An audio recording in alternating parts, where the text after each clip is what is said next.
Olá, está no ar o Alerj Revista com tudo que foi notícia na Assembleia Legislativa durante a semana.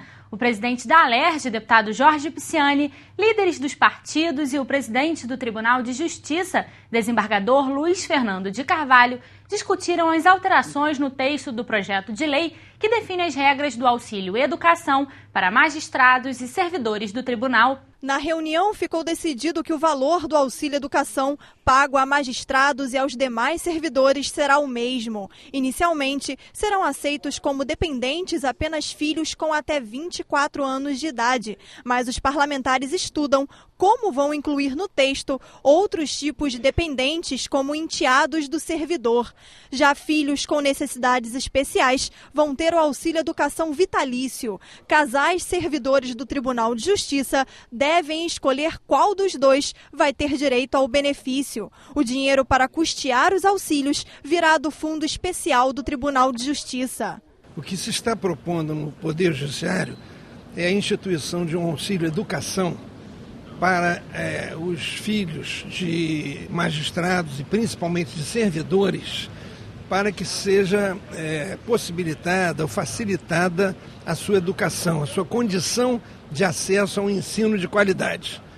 E, evidentemente, como isso não poderia passar por ato interno do Tribunal de Justiça, nós estamos comungando de esforços com a Assembleia Legislativa, Tribunal de Justiça e Alerj, para fazer passar esse projeto que dará aos filhos dos magistrados e aos filhos dos servidores do Poder Judiciário uma condição de acesso a um ensino de qualidade, que é direito, aliás, de todos, né? Direito a uma vida digna pressupõe o acesso a um ensino de qualidade. Tramita nesta casa, desde a legislatura passada, uma mensagem onde hoje o presidente do Poder Judiciário traz uma nova proposta que eu mandei dar publicidade, readequando, tornando ela mais palatável, reduzindo o custo e buscando a possibilidade de ter o apoio majoritário da casa para transformar essa mensagem numa lei. Após a reunião,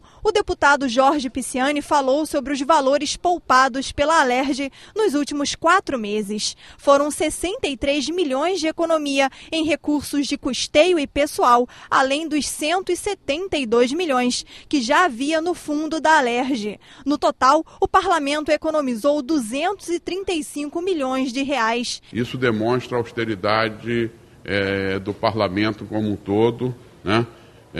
Do apoio do Colégio de Líderes e das mudanças que fizemos desde o primeiro momento, reduzindo despesas em praticamente todos os contratos que a Alerj tem, né?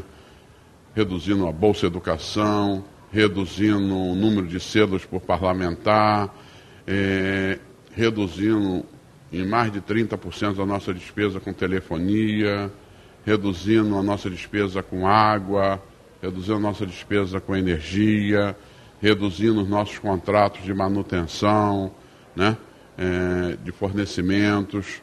Isso fez com que, em 4 meses, o que se apontar esse mesmo nível de economia, nós chegaremos com 200 milhões na nossa conta corrente aplicados e mais quase 200 no nosso fundo, né? Dinheiro esse que será aplicado na reforma do Palácio Tiradentes, e será aplicado numa solução que nós vamos encontrar para os gabinetes dos deputados. Os deputados defenderam ainda o aumento do salário dos estagiários que atuam na Alerj para que eles possam pagar os estudos, a passagem e também a alimentação. O presidente da casa publicou um ato no Diário Oficial reajustando a remuneração de acordo com o novo valor do piso regional estabelecido no Estado, como prevê a lei. O que está hoje em discussão é apenas a remuneração. Segundo explicou o presidente da nossa casa, estes valores já estavam pré-definidos desde 2003 ou 2004. Um salário mínimo para nível médio e 3 salários mínimos para nível superior. O que foi feito hoje foi aplicar esta regra já definida há muitos anos. Um outro debate é a ideia da remuneração do estagiário. A gente tem no mercado um processo de exploração muito violento sobre o estagiário, que é visto como mão de obra barata. Aqui a casa está tendo um outro entendimento, que é um investimento, que a prioridade é o seu estudo e que pode ser remunerado. Evidente que quando você pega um salário de estagiário da Assembleia Legislativa e compara com outros salários, como de professor e outras categorias, você pode achar que o problema está aqui na Assembleia. Talvez não esteja. Os estágios na LERJ foram criados em 1997. No ano de 2007, foi vinculado ao salário mínimo, o nível superior com 3 salários e o nível médio com 2 salários. O que houve foi que, de 2010 para cá, como a Constituição impede a vinculação automática, anualmente, sempre que você vota aqui o mínimo regional, você é obrigado, no ato de transparência, a publicar a atualização desses valores, né, já que o contrato assinado com os estagiários são em números de salários mínimos. Então, não publicar o ato é descumprir. Isso foi descumprido de 2011 a 2014 e agora nós acabamos de aprovar o salário mínimo regional em março e a mesa diretora, então, aprovou o ato dando transparência, estabelecendo aquilo que está no contrato do estagiário. Senão você está suprimindo direitos. O conjunto de deputados cabe discutir e dizer, olha, agora não vai ser mais vinculado ao salário mínimo, porque o salário mínimo tem aumentado acima da inflação. Vamos estabelecer um outro valor e a gente vota. Agora nós não podemos ferir direitos adquiridos. O presidente da LERJ reafirmou o apoio político ao mecanismo estadual de combate à tortura durante a inauguração de um espaço dedicado ao trabalho do grupo. O mecanismo foi criado há 4 anos, após a aprovação de lei dos deputados Jorge Pisciani, Marcelo Freixo e Luiz Paulo. O Rio de Janeiro foi o primeiro estado do mundo a criar um mecanismo deste tipo. Essa lei foi criada em 2010, que cria o mecanismo e o Comitê de Prevenção à Tortura.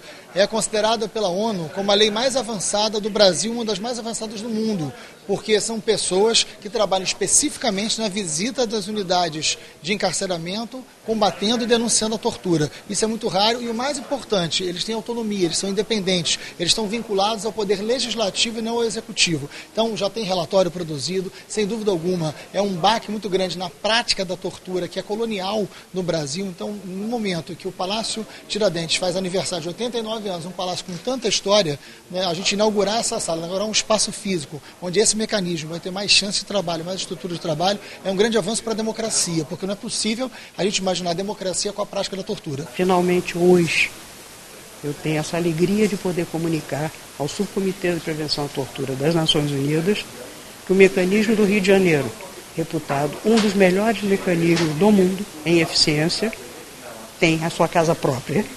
Então, isso é um motivo de muita alegria, muito orgulho.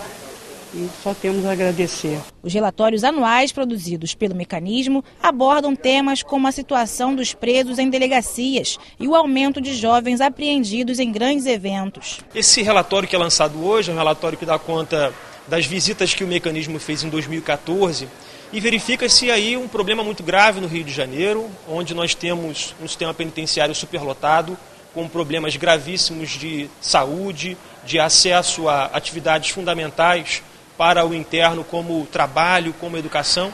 Então o Rio de Janeiro está muito mal nessas matérias. O presidente da LERJ, deputado Jorge Pisciani, disse que o parlamento não vai contribuir apenas com espaço, mas que vai garantir apoio político ao mecanismo. Não há nada mais perverso, não há nada mais cruel, não há nada mais desumano do que a tortura. Seja qualquer tipo de tortura, ainda mais com alguém que esteja com a sua liberdade perdida, esteja aprisionado, né? Independente do crime que tenha cometido, né? A lei existe e a gente deve seguir rigorosamente a lei. Aquele que está cumprindo pena, ele está pagando à sociedade aquele delito que cometeu. E ele tem que ser tratado com dignidade que o ser humano deve ser tratado. Outra tarefa que, junto com o comitê, nós vamos nos enganjar é o da empregabilidade do egresso do sistema penitenciário, porque é preciso dar a dignidade do trabalho, né? Infelizmente, essa lei foi produzida numa visita que a ONU fez ao Brasil, né? E o Marcelo ciceroneou, eu recebi o Comitê Antitortura e dali se produziu essa lei. de autoria do deputado Marcelo Freixo, de inspiração do Marcelo, com o meu apoio, o apoio do deputado Luiz Paulo. Infelizmente, o parlamento já deveria ter instalado, logo no momento seguinte, no início de 2011, esse comitê. Ele funcionou graças à abertura da OAB e da Defensoria Pública e do empenho pessoal dos membros do comitê, mas é um novo momento, porque não é só o apoio do espaço físico. O apoio que eu pretendo que o parlamento dê é um apoio político. A Assembleia Legislativa pode instalar uma comissão especial para colher informações para ajudar na realização do relatório final da CPI Federal que apura as causas e consequências da violência contra jovens negros e pobres da Câmara dos Deputados. A CPI que apura as causas e consequências da violência contra jovens negros e pobres da Câmara dos Deputados Federais sugeriu que a Assembleia Legislativa instale uma comissão especial para colher informações para ajudar na realização do relatório final da CPI. Se possível, propomos a criação de uma comissão especial. Conversaria com o presidente Jorge Pisciani para ver se ele aprova e nos ajuda a que essa comissão especial possa subsidiar os trabalhos da CPI. Foi uma demanda trazida pela CPI, eu acho que esta casa pode contribuir nesse debate, discutindo o tema e buscando propostas, para que essas propostas sejam encaminhadas à CPI, visando justamente subsidiar e reforçar o trabalho que a CPI está fazendo. Esse trabalho em conjunto com as assembleias legislativas será de fundamental importância. Sem elas, sem as assembleias, sem as câmaras, será inviável produzir um relatório tão importante como esse de forma unitária. Então, por isso é preciso que façamos um trabalho em conjunto com as demais instituições. A Assembleia Legislativa do Rio foi a primeira a receber a CPI de Brasília para ouvir sobre os problemas enfrentados pelos jovens negros no Estado. Marcelo Dias, presidente da Comissão de Igualdade Racial da OAB Rio de Janeiro, afirmou que cerca de 75% dos jovens assassinados são negros. Essa CPI da Câmara Federal, ela vem em boa hora, vem no momento que se discute no Congresso Nacional a PEC da redução da maioridade penal.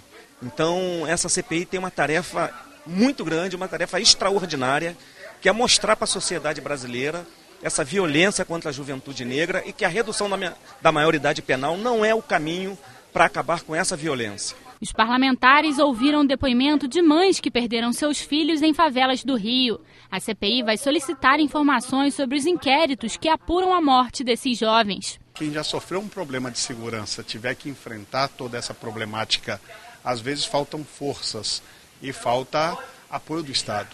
Nós entendemos que precisamos sentar com a CPI ao sair do Rio de Janeiro. Quero agradecer ao presidente da CPI por trazer aqui como primeira audiência pública, porque conhecemos a problemática, nós precisamos passar por uma série de revisões na política pública no nosso Estado, em especial a questão das UPPs. Nós estamos durante todo o dia averiguando e acreditamos que essas mães, em especial até as viúvas, precisam de um amparo legal do nosso Estado, de políticas públicas que atendam à sua necessidade como mãe, como ex-esposa, agora como viúva, a ponto de que ela possa ser um agente transformador social. Antes da audiência na Alerj, os parlamentares da CPI foram ao Complexo do Alemão. Os deputados se reuniram com os moradores no CIEP Teófilo de Souza. No local funciona uma unidade de polícia pacificadora. O presidente da CPI, deputado Reginaldo Lopes, vai enviar um requerimento sugerindo a retirada da UPP de dentro da escola. Se tratando de homicídio, só 8% são elucidados e 3% são condenados. Então nós podemos dizer que a nossa população carcerária ela é composta por crime patrimonial ou de microtraficantes. Os crimes contra a vida não são resolvidos.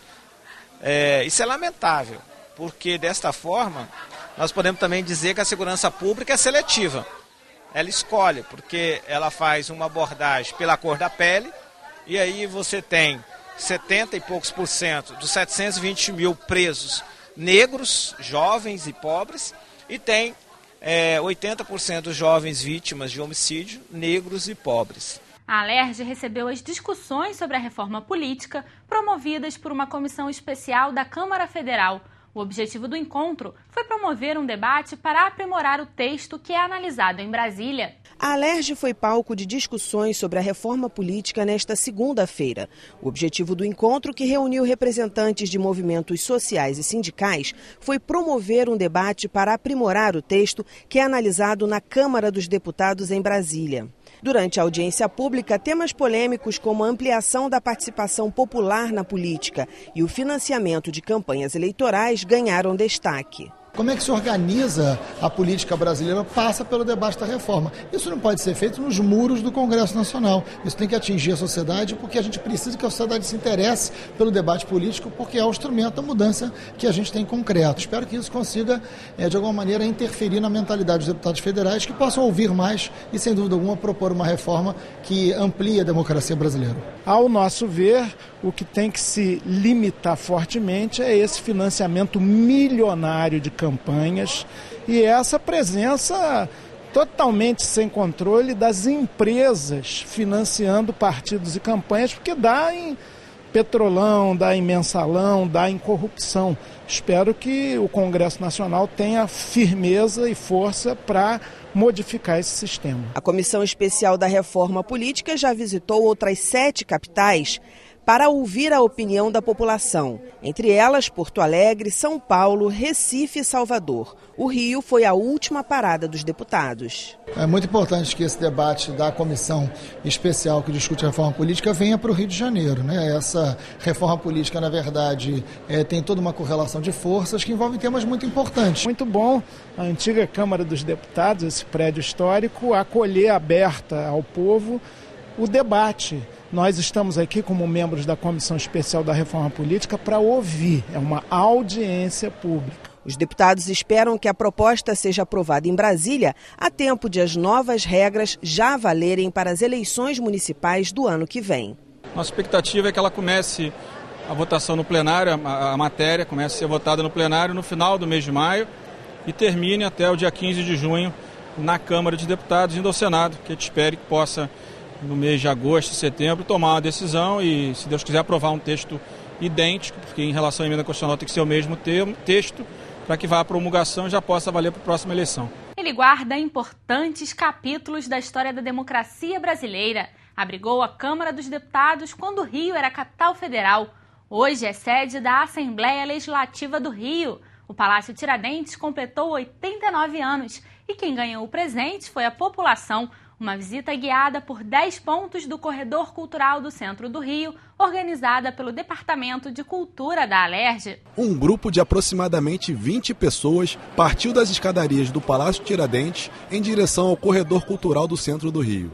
A historiadora Priscila Mello foi a responsável por guiar o público pelas ruas do centro e contar diversas histórias e curiosidades de monumentos históricos da cidade. O que nós vamos ver? A antiga Capela Real, que é a antiga Sé, também a antiga Catedral da cidade do Rio, o Paço Imperial, homenagens também a João Cândido, que foi líder da Revolta da Chibata em 1910. Destacar esses personagens, essas histórias, essas curiosidades, tem tão próximo ao palácio. Os participantes ficaram encantados em saber que a Igreja Nossa Senhora do Carmo da Antiga Sé já foi palco de grandes momentos da época do Império. Ela acabou sendo palco de eventos importantes, como a coroação de Dom João VI, o funeral de Dona Maria I, a única monarca a ter um funeral nas Américas, porque o Brasil é o único caso de um país que faz independência e não se torna republicano, é o único caso de monarquia nas Américas. E coroação de Dom Pedro, coroação de Dom Pedro II, além dos casamentos da família imperial, como foi o casamento da princesa Isabel com o Conde D. Muita gente desconhecia também que João Cândido foi o grande líder da Revolta da Chibata. Para acabar com os castigos físicos na Marinha, ele aponta os navios, as armas dos navios de guerra, os canhões dos navios de guerra, ameaçando bombardear a cidade do Rio de Janeiro. Tudo isso aconteceu em novembro de 1910. Tem muita gente que nunca nem ouviu falar nele, mas acabou já falando de João Cândido sem saber, porque ele foi tema de um samba muito famoso, eternizado na voz de Elis Regina, e que foi escrito por João Bosco e Aldir Blanc. Salve o navegante negro,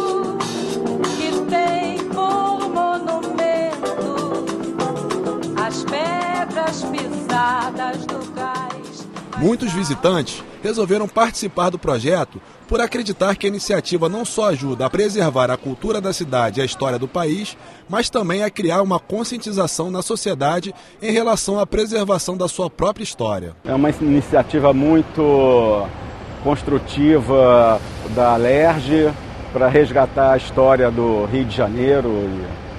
E isso é muito importante para o nosso povo. Os participantes ainda recebem o passaporte cultural da Alerj, que além de dar acesso aos centros culturais do Corredor Cultural, também dá direito ao sorteio de brindes. A ideia é harmonizar, e incentivar que o público participe de todos os pontos turísticos. Então a pessoa vem até aqui, recebe o carimbo, passa pelos outros pontos também carimbando, e no final a gente sorteia um livro histórico do Palácio Tiradentes. O objetivo é que o passeio entre no calendário cultural do Rio e seja realizado pelo menos uma vez por mês. Esse foi o primeiro, um projeto piloto para comemorar os 89 anos, mas a ideia é que se torne parte do calendário cultural da Alerj. Então esse é o primeiro de muitos que vamos fazer. A visita termina com um tour por dentro do Palácio Tiradentes, onde o visitante pode conhecer tanto o passado quanto o presente do cenário político brasileiro. Venha conhecer o Palácio Tiradentes. Estamos abertos todos os dias com visitas guiadas, de 10 da manhã às 17, entrada gratuita, sábado e domingo, de meio-dia às 17.